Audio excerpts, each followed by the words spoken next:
I want winners. I want people that want to win. You play to win the game. You don't play to just play it. You got to put your money where your mouth is, Pete. It's not gambling advice.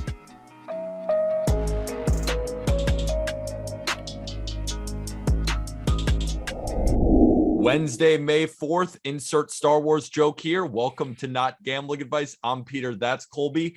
I have been sick the past couple days. I apologize for not giving you the normal not gambling advice. I haven't even really been on the JB show lately. So Colby, it's just good to be back with you, and we get to talk buy or sell fantasy players. We have 3 hitters and 3 pitchers. I have 2 hitters and a pitcher. You have 2 pitchers and a hitter. I'm excited to talk with you today because I haven't been feeling that well, but I'm back. Dude, it's good to have you back, man. I miss talking to you. I have something a little off topic for you to start the episode. I made a trade in a dynasty league over the weekend. Actually, maybe 2 days ago. Kind of a big deal. Tell me about it. I traded. So I have Kyle Wright on my dynasty team. Luckily, just kept him around. I had him for $6, kind of just forgot to drop him. And I was like, okay, whatever. I'll see how the season goes. Turns out Kyle Wright just turned into a beast, right? He has a 1.13 ERA. All his FIP numbers are crazy. He's striking out everybody, and he looks like a completely different pitcher. Aram wrote about it on justbaseball.com. Guess who I just traded him for, though? I traded him for Julio Rodriguez, straight up. Straight up. So you got Julio Rodriguez, traded away Kyle Wright in a dynasty league. A full dynasty league, and I get Julio Rodriguez. So Kyle Wright was $6. Julio was $1. We basically just swapped salaries. So I pay Julio $6 now. He pays Kyle Wright $1. No matter how Kyle Wright does, I don't even care because Julio Rodriguez in his last 40 plate appearances, he has a 186 WRC plus, a 23% K rate. He's not striking out 50% anymore. He has finally acclimated. He is finally here, and he's stolen 5 bags over that span. Are you talking about the same Julio Rodriguez that leads the league in steals and hasn't unlocked any of the power yet, which we project will be near 40 home runs? And the batting average is probably going to be around 280. That Julio Rodriguez, the one who might be the best overall bat in the entire minor leagues, and you got him for 3 good weeks of Kyle Wright. Yeah, I'd say you did pretty well there. But with that said, Kyle Wright is looking like a real pitcher. That wasn't just someone you were easily ready to throw away. How about what's your view on Kyle Wright in not a dynasty league this year? Where do you think, if you're a fantasy manager who's like, I want to go get that guy, or you have him on your team and everybody's asking for trades, what do you do with him right now? I mean, man, I wouldn't settle for I wouldn't trade him away unless you're getting a really, really good player, like a top 40 or 50 player at this point. I think Kyle Wright looks like a completely different pitcher and looks to me like he's possibly a top 20 pitcher. You know, obviously we got to see a little bit more, but he has the stuff right now that's playing up to be a high end pitcher. Another trade I just did, and then we can get into the episode. We don't go into this one too much longer. Can I say, though, the reason I asked you that question is because in one of my leagues, I have Kyle Wright. I was offered Jose Barrios for Kyle Wright straight up. And I said no. I traded Jose Barrios for Javi Baez recently. So, yeah, it's trade season, everybody. It's trade season, everybody. But, yeah, I mean, Peter, that's what I thought I'd update you on. We can get into the episode now, and I want to hear from you, right? What are your hitters? Yeah, but like?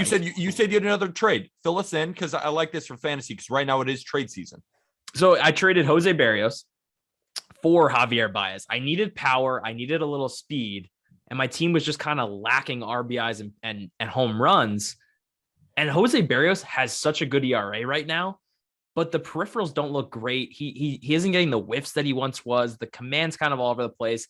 I thought I'd sell high on Jose Barrios now before he has a string of 3 or 4 starts and everybody goes, what's going on there? You know, I'm going to sell high now and get, Javier Baez is having a really, really solid season right now. And I think in fantasy, if you're playing in a category league, he's close to a top 60 player. So if we're talking about selling, we have 3 hitters. It might be a buy or sell, depends on the player, but we have 3 of them. So I'll start with the first guy I'm selling, because you kind of got a bonus pick in there with Jose Barrios as a guy we're probably selling, and Kyle Wright as a guy that we're buying. So the first sell is Whit Merrifield of the Kansas City Royals. Did you know that Whit Merrifield has the 2nd lowest WRC plus in all of baseball for hitters that qualify, at 18? That's 82% below average in a league right now that is really low on offense. And those are compared to the rest of his peers in the league. Number 1 is Franmil Reyes at number 12. The thing why I'm worried about Whit Merrifield is Whit Merrifield is still a good player, but I don't think that we're ever going to see a 300 batting average from him again. And even like a 280 that he put up last year, I don't know if we're going to get that from him this year. He bats first in the lineup, which means for the Royals, he's going to get a ton of at-bats. I mean, this guy's been a warrior, hasn't missed a game since 2018, and a ton of run scoring opportunities. But not only is Whit Merrifield playing terrible, he has nobody really to drive him in either. Salvador Perez has not looked like the exact same bat, the guy who hit 48 home runs and drove in 120 RBIs. The Royals offense as a whole looks putrid. So those runs, maybe even some RBI opportunities won't be there. The only thing that's really going to be there, Colby, in my opinion for him, is the steals. And as 1 year older, I don't know if we're going to get 40 again. I don't think that we're going to get 10 home runs from Whit Merrifield in other years where he might have been 15 to 20. I think this guy is a 260 to a 270 hitter with less than 10 home runs and between about 35 stolen bases. The way he was getting drafted is not that level of production. For me, he's still a good fantasy player. He's not going to ruin you because he's got the speed, and he does have totally the possibility of hitting for a higher average. I just don't see it. He's not hitting the ball hard. He's hitting the ball on the ground. I'm selling Whit Merrifield right now to an owner who wants a second baseman or an outfielder. I'm going to spin zone it here, and I'm going to go the other way. I think right now might actually be a time for you to buy low on Whit Merrifield. I think he only has anywhere to go but up. He can't be worse than a 15 WRC plus and a 151 batting average. And that's kind of signaled from a batting average balls in play of 173. That's one of the lowest in baseball right now. He just hasn't hit that many around his career. I mean, it's not like he's striking out. Everything looks to be around where it was, for his career norms, and he's actually hitting the ball. His hard hit rate's the hardest of his career. I wonder if this could be a little bit have to do with it just being cold and this new dead ball a little bit. But I think right now could actually be a really good time for you to go out and get a Whit Merrifield if somebody's willing to give him up, because if you don't have to pay a lot for a guy like this, I think the upside is there. I don't think that he can get any worse than this. And I think, to me, he's not really showing that he's any different. How is he not showing that he's any different? Because you just mentioned the BABIP and the hard hit rate. He hasn't hit that many balls. So some of the balls. What do you mean hit that many balls? He hasn't hit that many balls into play. He's hitting 151. He hasn't hit that many balls. So of the hard hit balls, some can be skewed. I think that hard hit rate for a guy hitting as low as he has doesn't really signify that we're looking at a guy who consistently is going to hit the ball hard all year. I mean, I think he's hitting the ball into play. He only has a 13% K rate, and he does, like I said, his hard hit rate's the highest of his career. But I don't know. I think it really is a time to buy low on Whit Merrifield right now. If you're an owner that's in need of steals, and you could get steals for cheap maybe on Whit Merrifield right now. Up to you, I guess. I would sell on him. You just said you should buy low on him, but then didn't give me any reason besides the fact that he has a decent hard hit rate and you could buy low on some speed. My thing is, he is supposed to be one of the best second basemen in fantasy. And I just don't see him as that. I'm saying if you have owners in your league who still believe he's one of the better second basemen in fantasy, you should trade him to one of those. I'm not saying he's droppable. I'm not saying he's terrible. I'm just saying in a fantasy lens, if you have an owner who believes he's still one of the better fantasy second basemen, I would trade him to try and get something else because I don't view him as one of the better fantasy second basemen. Yeah, that's fair. I think we're just going to have to split the difference here because I really do think that he's showing that he's the same hitter as he was last year where he put up a 277 line. Obviously, it's nothing crazy special, right? But he had 97 runs last year. I think for the rest of the year, we could be looking at kind of the same hitter as he was last year. And you could get that for really cheap right now. I disagree. Who's your next?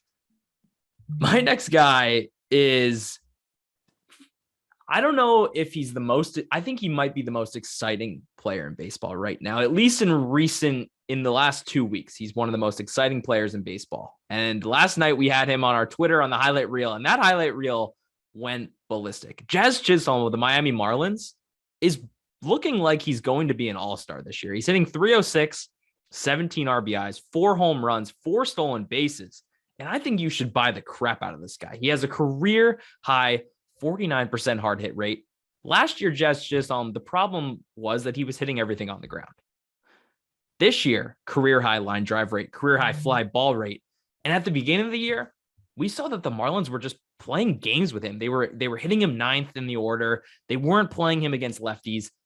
And the funny thing is, man, is since the Marlins put Jazz Chisholm into the leadoff spot, they started winning.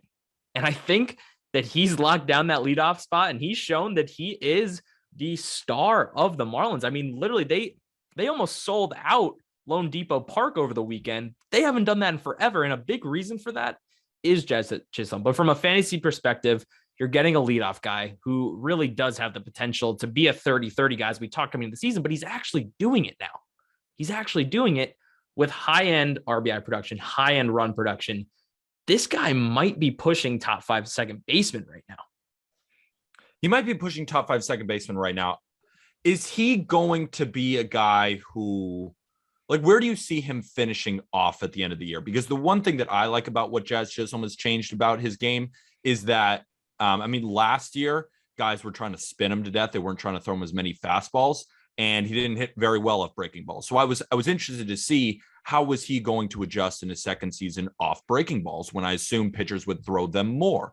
And they haven't been throwing them necessarily more, like a tick more, but not anything crazy. But he's hitting 357 off breaking balls, 400 off speed pitches. But he's only hitting about 241 off fastballs. That's going to tick up as well. I like Jazz Chisholm. I'm just curious where you see him slotting out like a final slash line for Jazz Chisholm. Yeah, man. I mean, right now I could see him finishing off the year with, a 270 average, 25, 28 home runs, 25 stolen bases. I think he has potential for 80, 85 RBIs and about the same in runs. You really are getting even the potential for more. I think those are conservative estimates. And this is a guy that for the Marlins, he's going to be their all-star. He really is going to be their all-star. So I think the time is now to buy. If somebody's trying to sell high, I think you can buy high on him, especially in a dynasty league, but even in redraft, man. If you need that kick of power and speed, he has a 355 ISO. He's putting the ball in the air. He's doing everything preseason that we had questions about. He's doing them all. Agreed. I'm a big believer in Jazz Chisholm. We talked about at the beginning of the year. It was only is he going to be a 240 guy with his 2020? Because we knew the power and the speed was there, but now he's hitting 306. I don't think he's going to hit 306 this year, but I also don't think he's going to hit 240. I think he's going to be closer to 270. And when he's 270 with the home runs and the steals, with the possibility of more power, because he's really already starting to show it, he's a great player. He's a great player to get. I will talk about my first buy. So I sold Whit Merrifield, but I am now buying Max Kepler of the Minnesota Twins. Max Kepler was one of my preseason underrated fantasy players, so I thought it'd be good to evaluate his start to the season.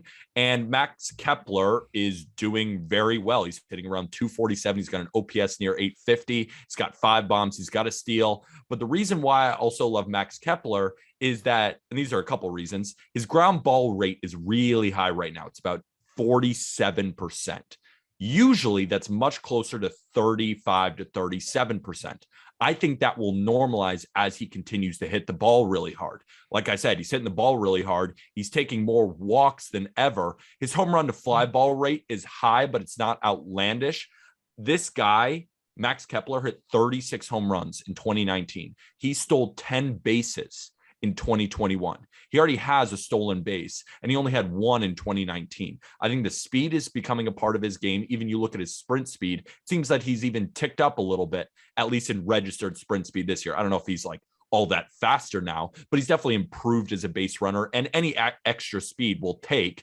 So he's got the power, I think, to hit 30 home runs, and he's got the speed to steal you 10 bags. I don't think he's going to hit 270, but his expected batting average right now is 289 compared to the 241. I think he's going to be in the 260 range. You give me a 260 guy with 30 bombs and 10 stolen bases, and he was getting drafted at the end of rounds because in 2021 it wasn't that great. I love what Max Kepler's been doing this year, and I'm still buying him. I believe in this kind of, not renaissance, because renaissance is the bad word, because it wasn't that long ago when 2019 happened, but I think this will be his best season since that year. We were harping on Max Kepler coming to the year as a guy that you should have as a sleeper candidate coming into your drafts. And now he's delivering on that. The question we had at the beginning of the year was, could he hit lefties? Because he was kind of that platoon guy where he mashes righties, but he doesn't hit lefties. And this year, he has a 199 WRC plus against lefties. He's striking out just 12% of the time. He's taking his walks, though, against lefties. Guys are pitching around him, and he has a 23% walk rate against lefties. That's awesome to see, because if he's a guy that can be in the lineup every single day for the Twins and you don't have to worry about him getting platooned, that only increases his value by so much more. So I agree, Peter. I think Max Kepler is a guy we coming to the season, we saw as a sleeper with 30, 35 home run upside with some speed.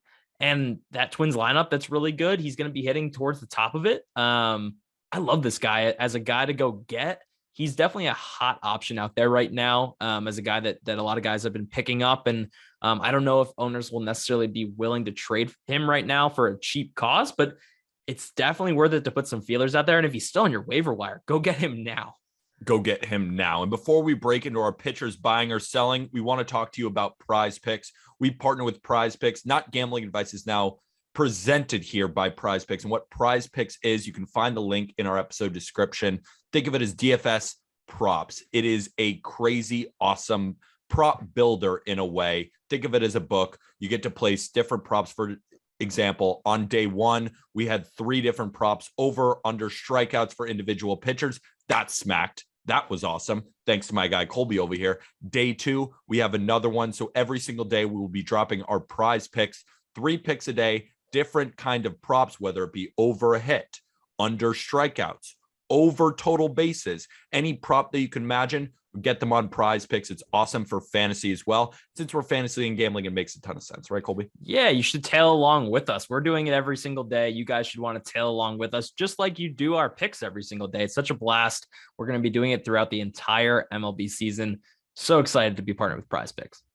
So thank you, Prize Picks. So let's get into our starting pitchers, whether we will buy or sell. And I only have one, and this one you have 2. So why don't you start with your first sell of pitchers in fantasy baseball?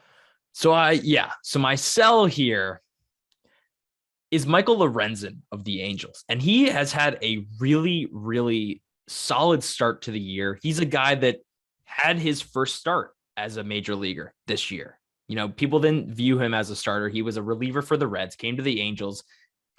They were advertising him as possibly being a 2-way guy. I don't think he's going to get the chance to do that. But he's been really, really solid this far. And to me, he looks kind of like a Lance McCullers light. So you might be hearing that and go, Colby, why are you selling? Well, he has a 3.04 ERA. And I don't think that's going to hold. And someone is going to be in love with that hype. The reason I don't like Michael Lorenzen right now, he's giving up a ton of loud contact. 43% hard hit rate against him right now. He's not getting whiffs. He only has about a 17% K rate, and he has subpar command. He has a high walk rate, and he leaves balls over the middle of the plate. Eventually, this hard contact is going to catch up to him. Eventually, his lack of command is going to catch up with him. And I think he just went 8 1/3 against the White Sox, but he only had 2 Ks in that outing, right? Amazing outing on paper. But when you look deeper, it's like, did you just get lucky? And I think somebody might be really, really sold on Michael Lorenzen. He's not owned in a ton of places. He's only owned in 22% of ESPN leagues right now, a little bit higher than that in Yahoo. But I think if you're in one of those deeper leagues, like a 12-man or even deeper than that, there's somebody out there that really needs pitching right now. And you should jump at the bit to sell Michael Lorenzen now for someone, maybe another position of need. And I'm not saying that Michael Lorenzen's a bad pitcher and that he's not going to provide really valuable innings for this Angels team the rest of the way. It's just that he's overperforming what he will do later on this year. And I think you get more value for him right now than you will in a month. Here's my thing about Michael Lorenzen, because it's funny, Colby, would you agree or disagree that watching Michael Lorenzen, just straight eye test, looks like a good pitcher? Would you agree or disagree? Yeah, no, he's fantastic pitcher to watch. He's fantastic. Gets a ton of ground balls. Throws the ball hard, clean mechanics, looks good, has a good start to the year. But when we dive into the pitches, this is where my problem comes. He throws his sinker almost 35% of the time. It's one of his most used pitches, but he doesn't throw it at all to left-handed batters. So against lefties, the pitch that he throws the most, it's not going to really matter against left-handed bats. The slider, which he throws about 20% of the time, he uses to both, but it's a 500 batting average against. The slider itself, eye test by the numbers, not a very good pitch. And that's his best secondary offering. That's his best off-speed pitch, or at least the one he throws more often than not.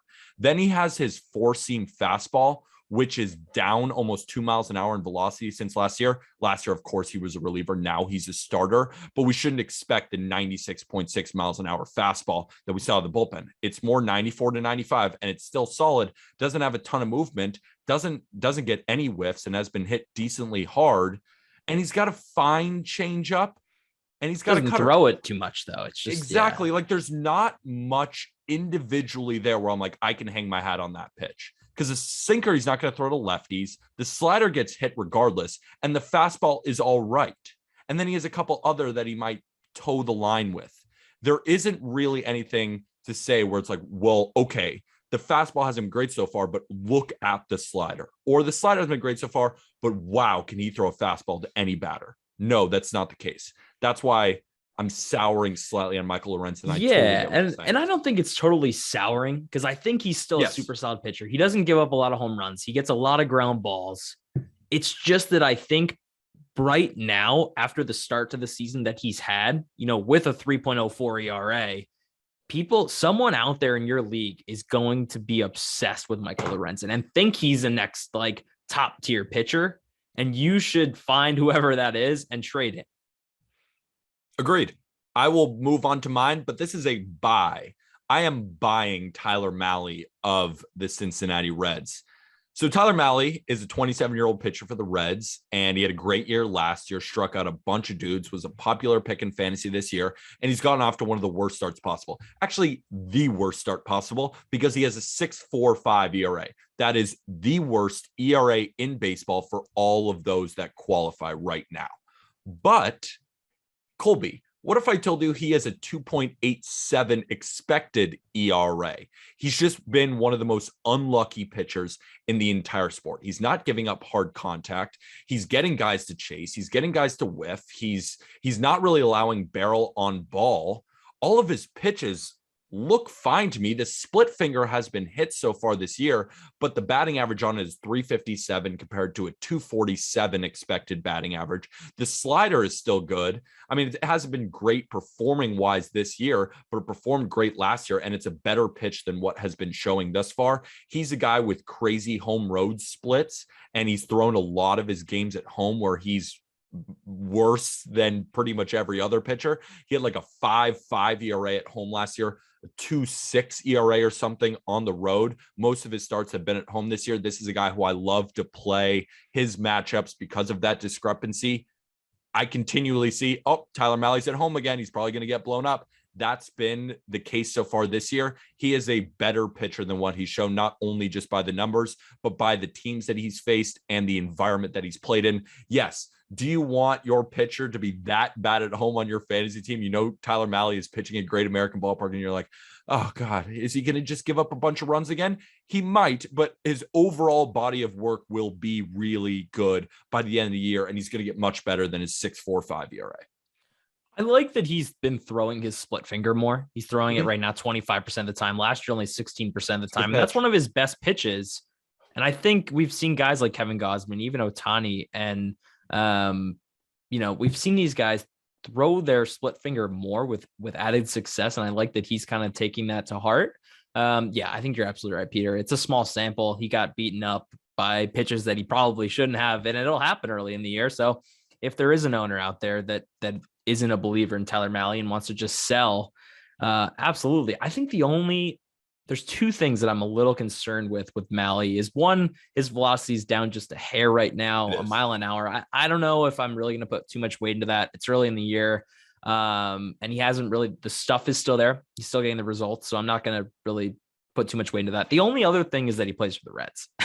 That stadium is one brutal, but I think aside from that, it's just the Reds are just so bad that there's not much win upside there, if at all. I mean, they have 3-4 wins right now, and they just really can't win ball games, but he's going to give them the best chance really of anybody until Luis Castillo comes back. So And he struck out 30% of hitters in 2020. He struck out 28% of hitters in 2021. He's currently striking out 23.5.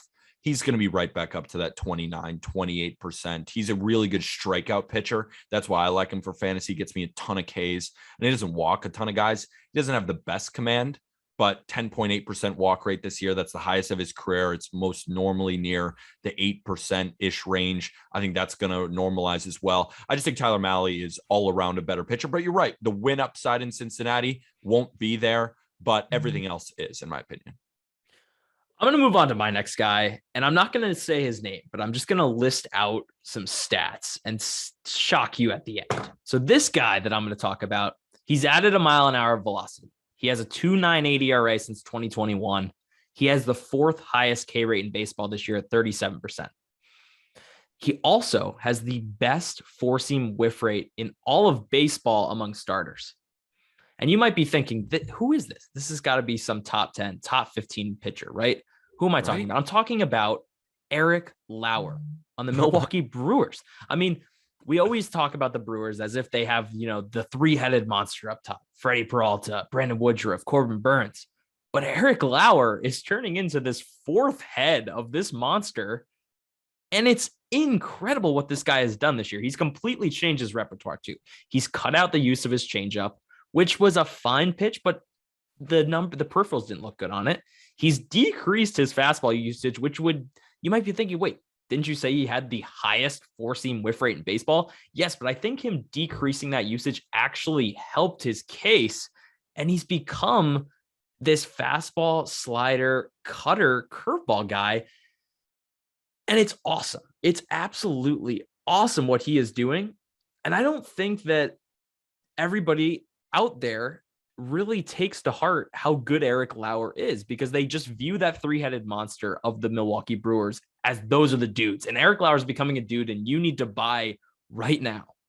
Colby, what do we say about pitches that perform well? What do we say to the pitchers that they should do more next year? Throw it more. Throw it more. Eric Lauer's best off-speed pitch last year was his slider. What's his most? And it was used after his four-seam cutter and curveball, then his slider. So it was his fourth most used pitch. This year, it's his second most used pitch, and it's his best off-speed pitch. It's clear he's made these tangible adjustments, and this is actually a good pitcher. I mean, you just go down the line. What if I told you I got a lefty throwing 94 to 95? He's got an 88 mile an hour slider. He's got a 78 to 79 mile an hour curveball, so he mixes up speeds really well. But also, he's going to get a cutter in on right-handed batters' hands, and he's also going to throw a changeup just to be cool. That sounds like a really good pitcher. That kind of sounds like Brandon Woodruff, except Brandon Woodruff's a righty, and this guy's a lefty. Not exactly. Brandon Woodruff is a better pitcher than Eric Lauer. But when I go through it, yeah, you're kind of like, wait a minute, it's not that far off. I'm really telling you, this guy is not in the Brandon Woodruff, not in the Corbin Burns echelon, and he's probably not in the Freddie Peralta echelon either, even though he struggled to begin the year. But I'm telling you, man, Eric Lauer is making a case.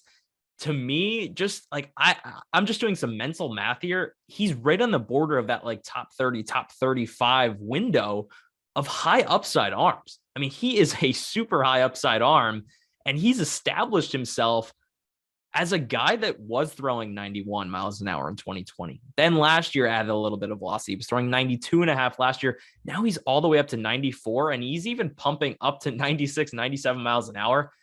We haven't seen that, but the most important thing you can do to pitch better is increase your velocity. It's one thing to throw your best pitches more. We always love that. That's one thing. But throwing harder is the easiest way to see better results. And he's doing exactly that. Does tend to help occasionally when a guy starts throwing a little bit harder. Yeah, I mean, that makes sense. But it's not just that he's throwing harder too. It's that the fastball is just better because of the way he uses it. So overall, he just has a great pitch repertoire. And this isn't a guy who, Eric Lauer is some 31-year-old or something who's just having a great season so far. And we love what we were seeing. No. This is a 26-year-old pitcher, 25 last year, 24 in 2020. He was a first-round guy drafted in 2016 out of Kent State. Also, do you remember the trade? He was in a trade for Trent Grisham Eric Lauer and Luis Arias went over to the Milwaukee Brewers for Trent Grisham, who is now a San Diego Padre. Don't you think the San Diego Padres might be kicking themselves a little bit, considering the tirade I went on about how Trent Grisham is like barely a starter, while they have Eric Lauer, who would be one of the better pitchers in San Diego's rotation, combined with the fact that Luis Arias might just be straight up better than Trent Grisham by himself.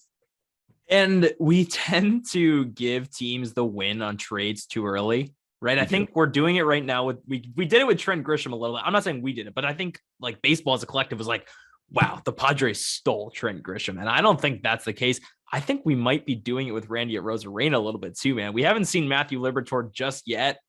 That might end up being a trade that we see in 3, 4, 5 years. We're like, man, we were so hyped up on Randy, and then Matthew Liberatore turned out to be really good, and Randy kind of tailed off. So don't judge trades too early. Lesson learned. That's the message of this episode. Don't judge trades too early, and buy. Actually, it depends. Who do you believe? Me or Colby? That's what you should do with Whit Merrifield. Who do you believe? I'm selling. He's buying. Who do you believe? Maybe tell us in the comments. Tell us in the comments. Let us know the other buys and sells. So just to recap really fast, I'm selling Whit Merrifield. I'm buying Max Kepler, and I'm also buying Tyler Mahle of the Cincinnati Reds. Give us a quick recap of yours, and then we'll say goodbye. Bye, Jazz Chisholm. Sell Michael Lorenzen. You know, he's a deeper league guy, but if somebody out there believes he's an ace, sell him. Eric Lauer, fourth head of that monster. Fourth head. I'm buying the hell out of Eric Lauer. So that'll do it for this episode of Not Gambling Advice. Get your Just Baseball merch. It's in the episode description. Check out Prize Picks. We just like to thank Prize Picks for sponsoring this show. Use code Just Baseball. Exactly. Follow us on Twitter at gambling_advice, even though it's not gambling advice. That is in the episode description as well. We'll be back on Friday. So with that, thank you, everybody.